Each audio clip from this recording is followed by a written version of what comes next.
Ooh, man.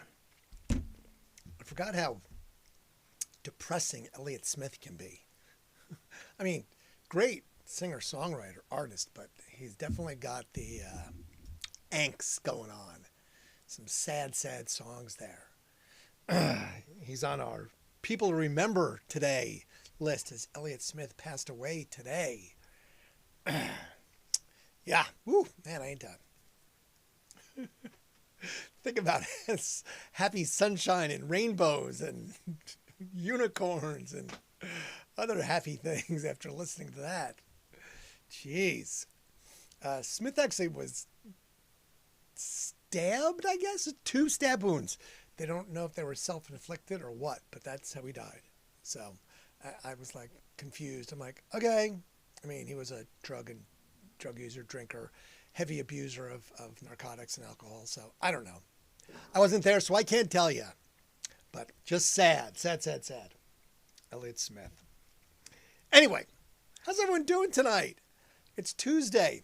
Oh, wait, okay, I'll see if I can send the picture. I wanted to say, I took a picture today. Did I take it on this phone? I'll have to look and see if I took it on this phone. If it does, I'll try and send it. Yeah, okay, so, see, I could post it, but I don't know if you can see it. But see, that's how I know it's Tuesday. See all the green garbage cans just lined up. That's how I know it's Tuesday, because there was the row of green garbage cans this morning. That's my determination of what Tuesday is. I'm like, oh, yeah, it's Tuesday. Oh, crap, I forgot to turn the heater off.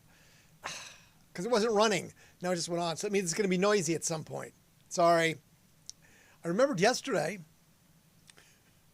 Anyway, so yes, I know it's Tuesday because the garbage cans were out this morning. I got mine out in time, so the garbage was picked up. I wasn't, screaming after him going, you got...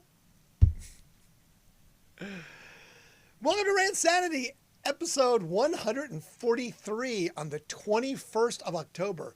Did that giant, whatever, interstellar thing come crashing into Earth today? Kept on saying, the 21st! You can be like brighter than a comet, this. I'm like, no, it's not. None of this. It's just, shut up. All of it. Just shut up. It's all just stupid. I saw Brian Phillips today. Brian Phillips does a podcast of some sort, doing the trending topics and usually the weird things that he used to do when he worked at the radio station. So, apparently I'm not cutting it. I have, a couple of viewers. None at the moment. It says concurrent viewers, 0. He says he has 300 to 500. What? I suck. Maybe because I show my face. He says he doesn't, he just records it with his voice. He hasn't showed his scruffiness. So, maybe that's it. Maybe I need to just do this with no video. Faceless YouTube video. Is that what I need to do? No, not really. That wasn't for you. That was just... All right. It was kind of slim pickings for the 21st of October. I was like, wow, not a lot happened. I had to go really do some digging. And so it's going to be relatively short. Relatively. In the grand scheme of things. I mean, our lives are short, relatively, in the grand scheme of things. 1975, Asylum Records releases Night Hawks at the Diner, the third LP from Tom Waits. It's recorded live with an actual audience at a diner, but it's not. It's actually recorded live with an audience, but it's simulated. The audience is there sort of as a staged. It's a staged audience, so it's to simulate a nightclub, but it in fact is not. It is actually a staged sound set with the sounds of an audience when they're actors being there. So it was kind of a staged gig. I don't know why I put this in there, just because 1992, Madonna's book Sex is released. That's it. I didn't look any further. I was just like, whatever. Don't care.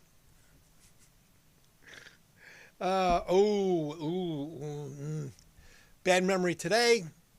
2021. Actor Alec Baldwin while on the set of Rust. in the New Mexico desert, points a prop gun and pulls the trigger, firing a live round. Ugh. The prop gun firing the live round killed cinematographer Helena Hutchinson and injures director Joel Souza. The armorer, Hannah Gutierrez Reed, eventually pleads guilty and is convicted of involuntary manslaughter and spends 18 months in jail. The armorer is supposed to make sure that all the ammunition, weapons are safe and handled properly. There was rumors that they were shooting the guns in the desert using live ammunition. Not during the show, but before, after sets, at night, weekends, whatever. And some of the live rounds got mixed in with the blanks. And unfortunately, this tragedy happened. So, yeah, gun safety, man. You know, always assume the gun is loaded. Even if someone says it's not loaded, you got to check for yourself, man. Just, oof. Baldwin is twice, I believe, indicted for manslaughter, but gets both times acquitted. And the second time acquitted with prejudice because there was some evidence that was left out and a bunch of other stuff that was kind of sketchy. So Alec was never convicted. I think there was a civil suit, but yeah, that's a memory, not a great one right there. 1958 from 2021 to 1958. Remember, there is no rhyme or reason. I just jump around from decade to decade depending on where I find this stuff. That's confusing, I know. Sorry. Buddy Holly's last recording session took place on this day, the 21st of October in 1958. It happens in the Pithrin Studios in New York City. The songs recorded include Raining in My Heart, but like the spelling is raining, like rain, not like raining. So I don't know if it was, or if there's a different spelling for that. I don't know, but it's Raining in My Heart. So I don't know which one it is. It's Raining in My Heart, or are you reining it in? I didn't listen to that one. Can't tell you. Moon Dreams, also recorded, and as well as It Doesn't Matter Anymore. That track, which was released in 1959 January, just less than a month before the tragic death of Buddy Holly, was number 13 on the charts. Unfortunately, after his death, posthumously, the single went to number 1 in the UK. So, you know, just like always, you're more valuable dead than alive. Sorry, Buddy Holly. 1965, the Spencer Davis Group recorded Keep On Running, Keep On Running at the Pye Studios, P-Y-E, not P-I-E, P-Y-E Studios in London, England. The track went on to top the charts in January of 1966. So a few months from now, being it's October, so January later of that year. In 1965, wanting to improve a previous recording session, the Beatles started from scratch and recorded the new song called Norwegian Wood. They finished the recording in 3 takes and began another John Lennon song written by him, and it was called Nowhere Man. He's a real nowhere man, as opposed to just nowhere man. 1967, Scottish singer Lulu started a 5-week run at number 1 in the U.S. singles chart. Ugh, there it is. Damn. Sorry. I didn't even think I would have turned it off, but it wasn't running today because it wasn't cold. And then, of course, the minute I come down here, it happens. And remember, if you don't know, if you haven't heard, it's because I have steam heat. So that's the condensed water vapor from all the steam comes back into a giant metal thing, and then it's whisked away by a motor back to the furnace, to the boiler, so that it can reheat the hot water and once again warm the house. Anyway, start again. Scottish singer Lulu started a 5-week run at *1 in the US singles chart with the theme from the movie To Sir with Love. You have to listen to lyrics. I was like, okay. It seems a little, I don't know. I was like, okay, questionable lyrics. We're just wondering where my mind went. I'm like, okay, that seems a little daddy complex there. Anyway, just saying.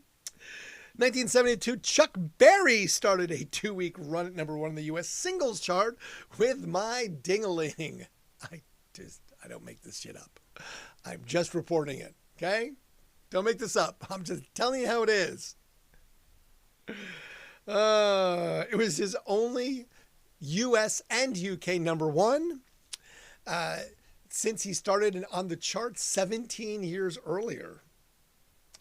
On the album chart on this day, not My Ding-a-Ling, Curtis Mayfield started a 4-week run at *1 U.S. chart for the soundtrack for Superfly, a blaxploitation film. I got lost in that. I'm sorry. I fell down the rabbit hole of black exploitation films, and Superfly was one of them. It's you just have to read the description. Go to Wikipedia and read the description. I don't know if I've ever seen this movie. I may have. Yeah. It is all of that and then some. I may have to find this to binge watch it at some point just because. Oh, 1976. Mr. Keith Moon played his last show with the band The Who. On this date, the 21st of 1976, at the Maple Leaf Garden in Toronto, Canada. On September 7, 1978, Moon died of an overdose of a sedative, Hermanavin. Hermanavin, I believe is how it's pronounced. It's prescribed to prevent seizures during alcohol withdrawal. Okay. I mean, I know he was a heavy drinker, but I was confused by that. So you don't drink for a little bit and you're going to have seizures. So he takes this Hermanavin and then goes back to drinking and not drink. I mean, I'm not sure what that means. But anyway, he OD'd of these thing that was supposed to cure him from not having things. I guess the cure was worse than the disease. I don't know. It sounds like it. Doesn't sound like it's good. Not the way to go. 1978, The Clash, the band The Clash, the British Clash, sacked their manager, Bertie Rhodes, saying that both the band and the record label found him to be hard to work with. That's what you get to be known as. You're hard to work with. Yeah, I don't know. You get sacked for that? Hard to work with? Does that happen these days? Do people get sacked for being hard to work with? I don't know. I heard the story today from someone that said that there's a person at their work that is outright abusive.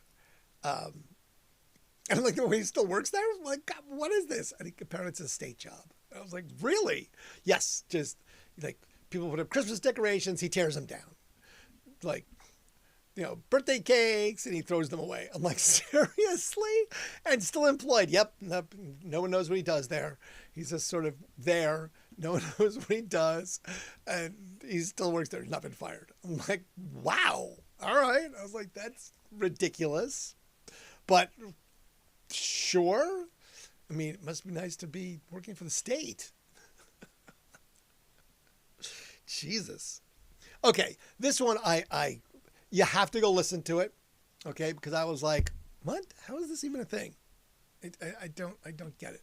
1989, Jive Bunny and the Master Mixers had their second UK number one, okay, with That's What I Like. Okay, now I listened to this song, okay, and it is not a song. It is nothing but just edits. The theme from Hawaii Five-0 is the recurring hook, and the record also includes Let's Twist Again, Let's Dance, Great Balls of Fire, and The Twist. And how this is a song is beyond me. It's 5 minutes and 30 seconds, and it's one long sample. That's all it is. They basically just mixed all these songs together. I don't think there's an original, minute in it. I really don't. I think the whole thing is just samples of other songs put together. So, do they, I guess I'm confused as how that works then. Do they then themselves, Jive Bunny and the master mixers? Obviously they went to number one.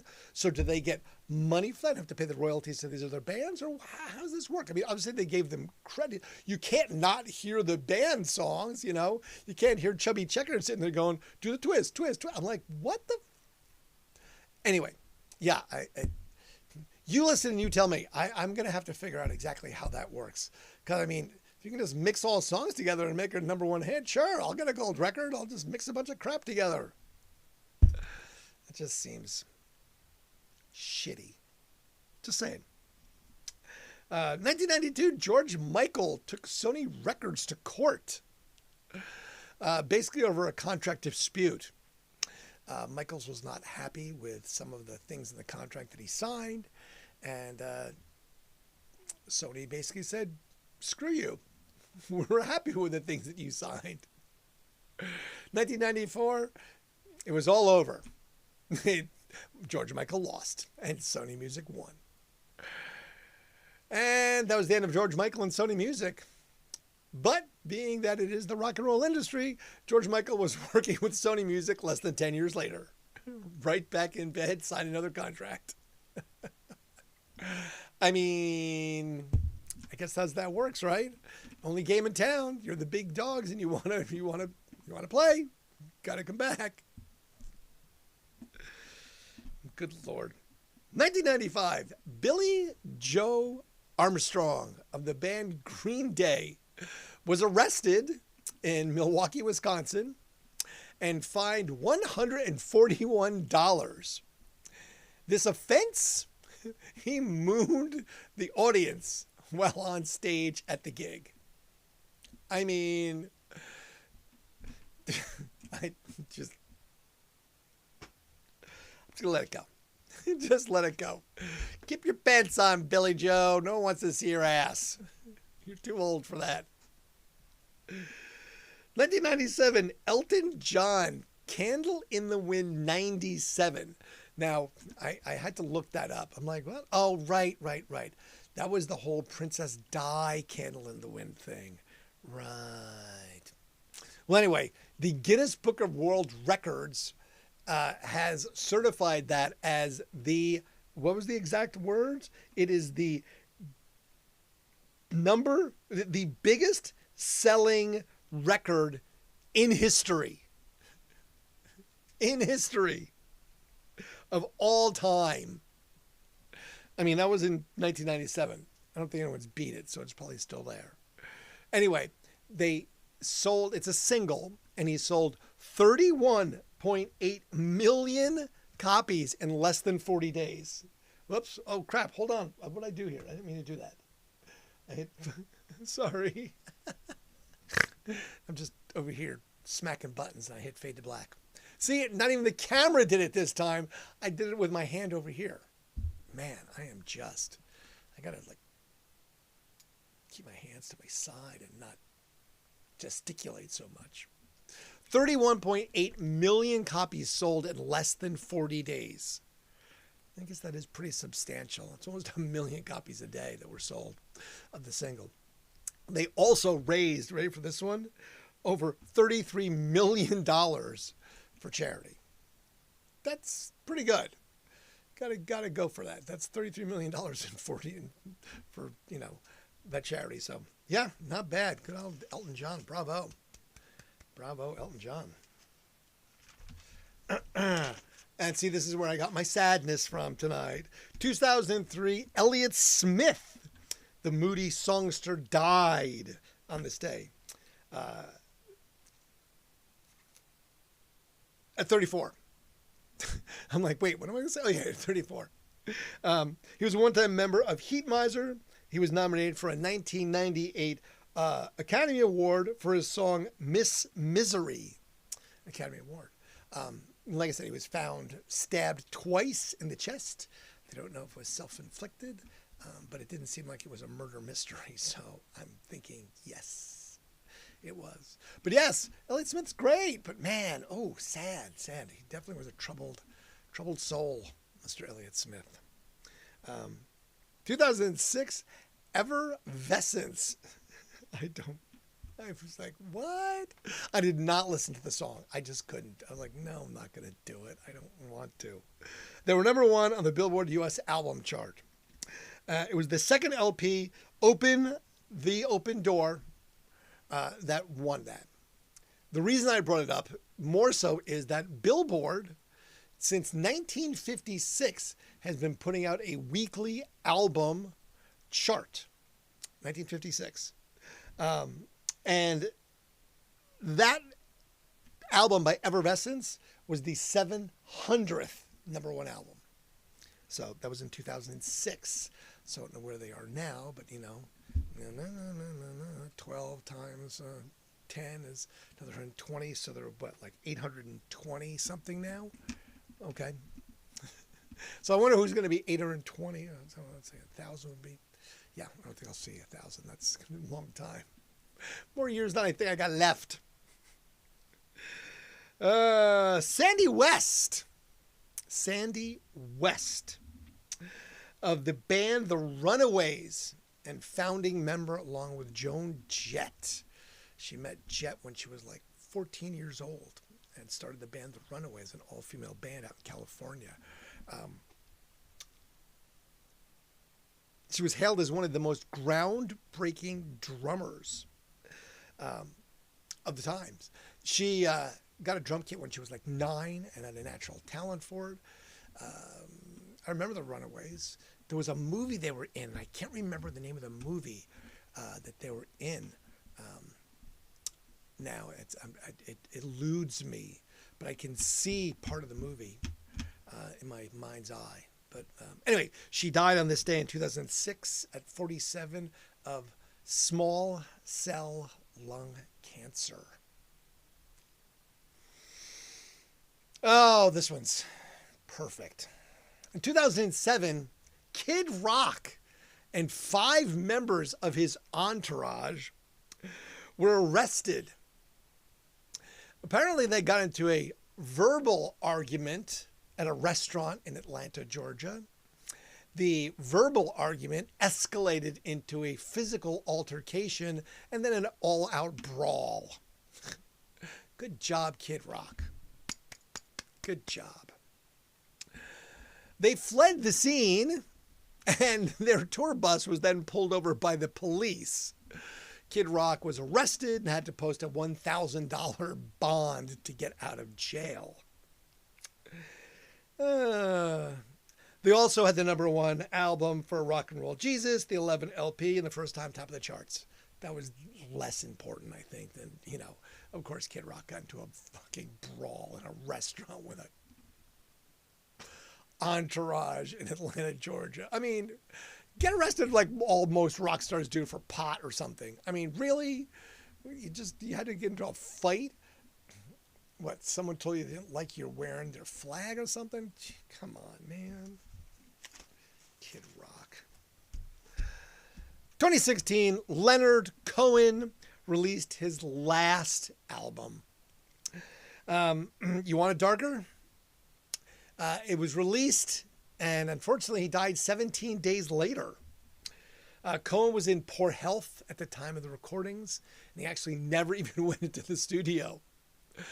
He relied on his son, Adam, to handle the recording sessions, as well as get the tracks and the vocals and the music to be integrated properly. So he handled all of those things. The title track was awarded a Grammy Award for Best Rock Performance in January of 2018. Ah, yes, Leonard Cohen. That was it. That was a shorter one. I've got a couple of births and a couple of deaths, but that was, like I said, there was not a lot happening on music this date. October 21st, kind of the doldrums, I guess, a little bit of slow in historical times. Born on this day, Manfred Mann. It wasn't his real name, but I didn't write down any of the real names of the people. That's the nom de plumes. So yes, Manfred Mann. So he sang the song Mighty Quinn. Come on now, come on, get in. There might be Captain of the Mighty Quinn. As well as Blinded by the Light. They're actually the ones who wrote Blinded by the Light. Lux Interior of the Cramps. From Akron, Ohio, of all places. The Cramps. Lux Interior. Charlotte Caffey of the Go-Go's. We got the beat, the Go-Go's. And Nick Oliveri of Queens of the Stone Age. He was with Queens the first few albums, but not later on. But yes, Nick Oliveri of Queens of the Stone Age. Died on this day, Jack Kerouac. Now I see the timer, so at least I noticed something. I'm not going to have the screen go black twice, all right? So I'll just switch to this one so you can see me up here as I lean over and I have to touch the camera. Just touch the camera to get it to go back and reset. There you go. See? And I can go to that screen and there's the guy and the man. That's me. And we'll go back to this. Now, how did it go to dark screen? What the hell? Where was that? Oh, I didn't. I'm such an idiot. HDMI cable. Man, pilot error galore. There it is. Wow. I'm just tragic tonight. I really need to put the screens because they're down here low. So it's hard for me to sometimes see what the camera things. Because I'm looking up this way and I'm reading and it's just, I need everything to be on like teleprompters. Right. Yeah, that's what I need. More crap to go wrong. Anyway, passed away on this day was Jack Kerouac, beat poet from the 1960s. Shannon Hoon, Blind Melon. And the last one I pulled this one out of the Wayback Machine. Fred Berry. If you know who Fred Berry is, without having to look it up, you are definitely old school. I saw the name and I'm like, wait, Fred Berry, who is that? Is that? Nope, wasn't who I thought it was. It's Rerun from the show What's Happening? What's Happening? Rerun. Oh, man. He became a Baptist minister. He died at the age of 52. But yes, Fred Berry, Rerun from What's Happening. Yep. That's the one for the books right there. I'm going to have to go look at that later. So I watched the last episode of Task last night. It was good. I would say watch it. A little bit long. They weren't really deep into the characters. But I guess that's okay. Slow Horses. The next episode's not till tomorrow because I got caught up. I hate that. Binge watching and realizing that, wait, it's a current show, so I'm caught up. I'm like, so what did I start watching last night? I don't know, something. I usually pop into 45-minute episodes because that's how long they are. So you do an hour and a half. So I get done at midnight. So I get done around 1. So if I go upstairs now, it's 11:30. So I'll pop in an hour and a half, 12:30, 1 o'clock. That's about right. 1 o'clock to 1:30 is when I go to bed. And I get up at like 8. I know, I don't get enough sleep. I don't understand that. It's just not the way my people. I'd love to sleep in, but I keep waking up. I mean, waking up's good. I don't want to not wake up because, that's the alternate of having a good day. That's definitely having a bad day, right? Not waking up. So, I mean, we all eventually won't wake up. Just hopefully not soon for any of us.